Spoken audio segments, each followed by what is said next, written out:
So your original tool was apparently born out of the embarrassment that you felt going through Vietnam and seeing all these guys fixing their bikes.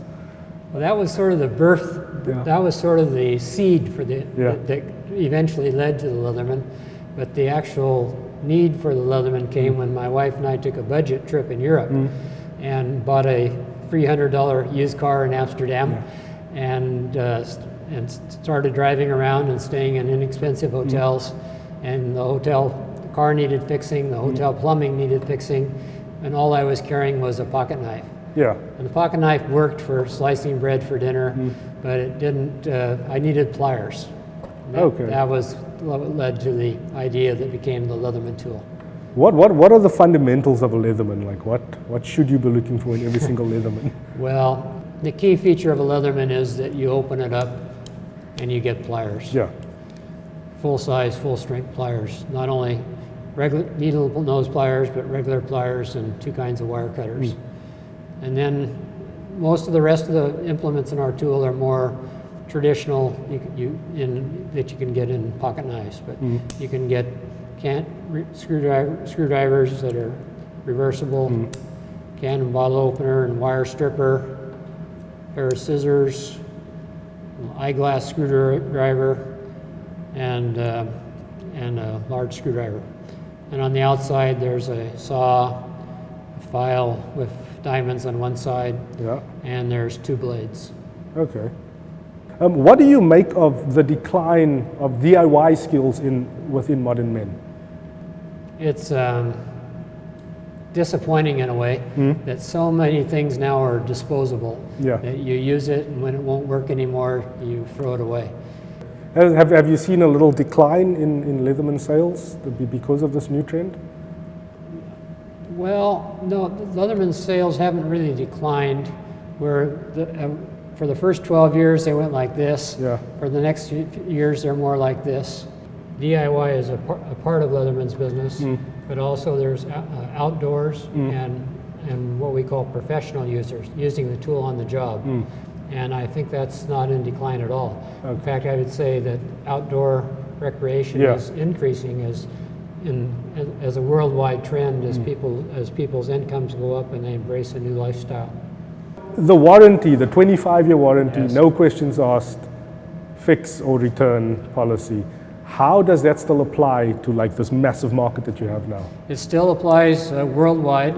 For example, in South Africa, our distributor does a wonderful job of providing service. And if here in South Africa you have any issues with your Leatherman tool, you just need to return them to our distributor and they will take care of it and send it back to you.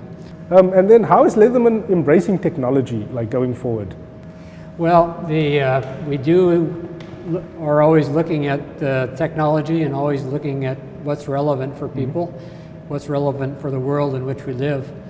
The one example of technology that I'd love to have in a Leatherman tool, when it gets compact enough and light enough, would be a beacon that if you encounter an emergency and you need to let somebody know that you're in trouble and your location, that you could activate it and someone could come and save you.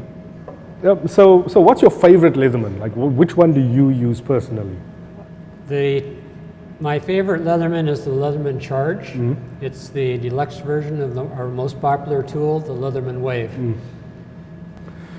And my second most favorite tool, when I'm home, I alternate, is the Leatherman Rebar. It reminds me of my original tool. It's an update of our original tool with now all the modern features. It has rounded, comfortable handles, it has locking blades, and it has wire cutters with inserts. And what's your favorite tool? Like what is the one tool on the Leatherman you cannot go without? Within the Leatherman? Yeah. Oh, pliers. Yes. You said that the pliers come with a full strength wire cutter as well. Like just how strong, like what piece of wire can't a Leatherman cut? Okay, a Leatherman tool can cut pretty much any wire. And I have a demonstration to show you to prove it if you'd like. So the demonstration is to show that a Leatherman tool is precise and strong. It's precise enough that the wire cutters can cut paper, like a scissor, and it's strong enough to cut this nail. I don't think I can do that. I think you can if you do it the way I do. So the way I do it is I put the nail in the tool, and because I'm not strong enough with my bare hands, I put the tool in the fixture, and then I put the fixture on the floor. Yeah. And I then stand on the handle, and I jump. Wow. And after cutting the nail, I can still cut paper. And then we guarantee our tool for 25 years. You obviously can't be cutting nails every day for 25 years though. I've been using this same tool Yeah. to do this demonstration for 8 years. Really? Yeah. Wow. The same tool has probably cut over 1,000 nails. And that edge hasn't worn There's off. no damage to the wire cutters at all. Wow. That's astonishing. Leatherman, I mean, it's the obvious choice for a Father's Day gift. But with that in mind, it's also something that a father can pass down to a son, and from generation to generation. Which tool would you recommend as the best for that sort of situation?